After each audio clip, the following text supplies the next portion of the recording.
Dopo le fiamme, non si sa ancora se dolose o accidentali, in uno dei capannoni del centro di accoglienza di Cona è tempo di riflessione e di azioni da intraprendere nell'immediato, così è l'assessore regionale Roberto Marcato. Le due basi vanno svuotate, punto e chiuso.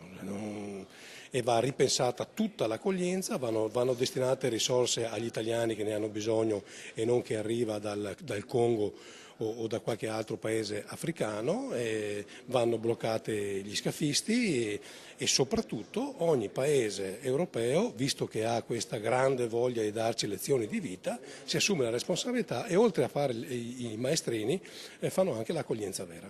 Nello specifico di Cona e del rogo delle scorse ore, diverse le ipotesi al vaglio degli inquirenti, tra le quali non si esclude nulla. Se infatti fossero andati distrutti e bruciati nelle fiamme i documenti di alcuni dei migranti, ecco che per ciascuno di loro i tempi di soggiorno nell'ex base militare di Conetta si sarebbero allungati, visto che si sarebbe dovuto procedere nuovamente, come dall'inizio, con tutte le misure di identificazione. Nel frattempo sono nettamente migliorate le condizioni di salute dei 6 migranti rimasti lievemente intossicati nel tentativo di sfidare le fiamme e il fumo per appunto salvare i documenti necessari per la loro permanenza qui.